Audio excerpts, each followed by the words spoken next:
Saya Roy. Kerjaan saya di sini sebagai operator alat berat. Kalau jenis sampahnya, kalau musim kering ya paling sampah-sampah plastik, styrofoam. Tapi kalau musim hujan sampahnya kayu, pohon, bambu. Penanganan selanjutnya ya tidak ada ya. Kalau misalnya sudah diangkat bersih. Setelah diangkat sampahnya dikirim ke pembuangan. Sementara ya TPU sementara. Di seluruh dunia, salah satu penyumbang terbesar sampah plastik di lautan adalah sungai-sungai besar. Hampir 90% dari sampah plastik di lautan berasal dari 10 sungai terbesar di dunia. Ini adalah salah satu penyebab utama masalah sampah plastik di laut.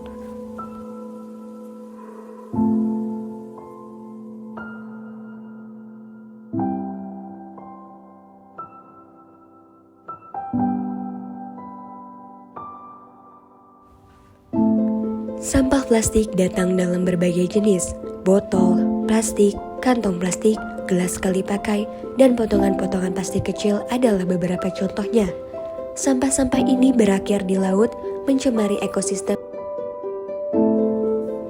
Dampak sampah plastik terhadap kehidupan laut di Indonesia sangat nyata. Ekosistem terumbu karang, salah satu keajaiban laut Indonesia, juga menderita akibat sampah plastik. Proses perpindahan sampah dari daratan ke laut adalah masalah yang mendesak. Sekitar 80% sampah plastik di lautan berasal dari daratan dan sebagian besar melalui sungai-sungai besar. Indonesia sebagai salah satu kontributor terbesar sampah plastik ke lautan dunia menyaksikan lebih dari 3 juta ton sampah plastik mencemari laut setiap tahunnya. Perilaku konsumen juga berperan dalam permasalahan ini. Studi mengenai perilaku konsumen menunjukkan dampak dari penggunaan kantong plastik sekali pakai dan pembuangan sembarangan. Kalau sampah yang udah ada di sungai itu semuanya residu. Menurut saya secara pribadi, kita nggak bisa secara komunitas nih sendiri, berjalan sendiri. Tapi harus ada stakeholder yang lain gitu.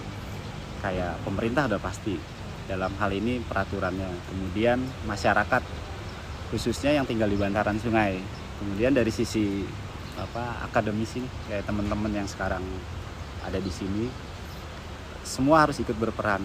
Kalau kita cuma jalan sendiri di komunitas ini kayaknya agak berat gitu, karena masalah di sungai, terutama sampah yang masuk ke dalam sungai ini, ketika mau ditangani itu harus ada 2 faktor.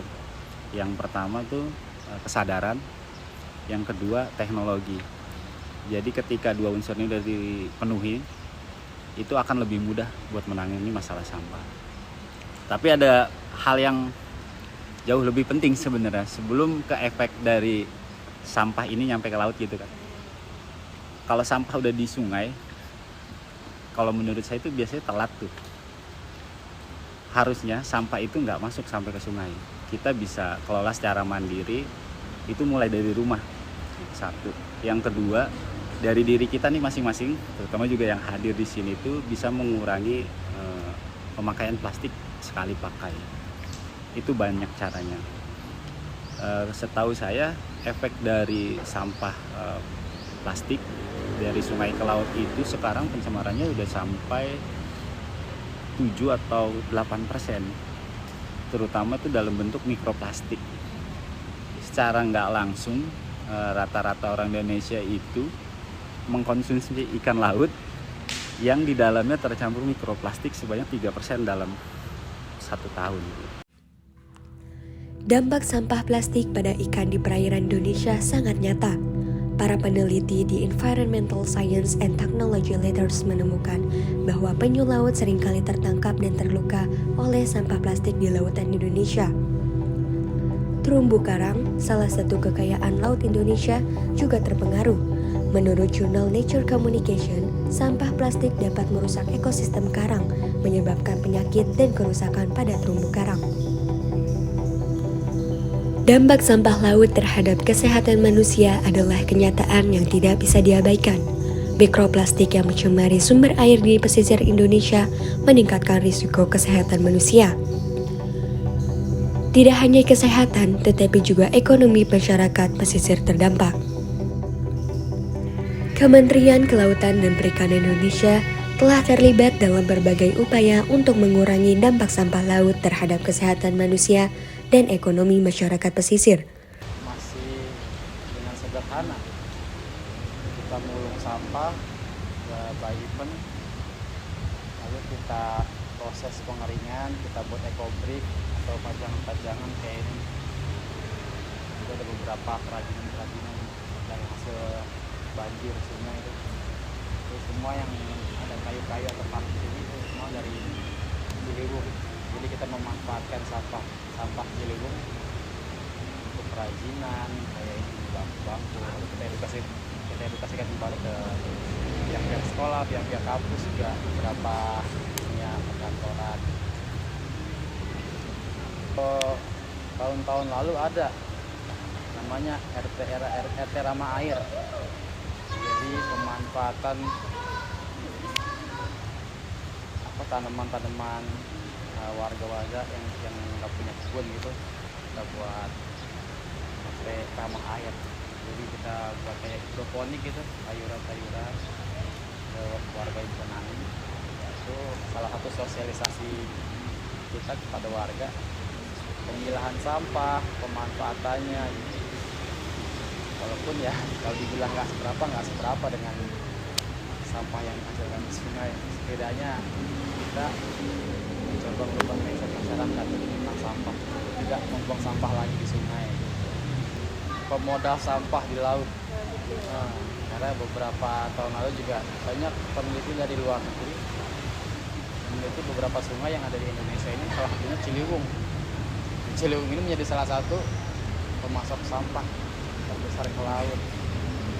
Dia ada beberapa negara dulu mereka survei penelitian, ya salah satunya proses urbanisasi itu menjadi salah satu penyebab perpadanan penduduk.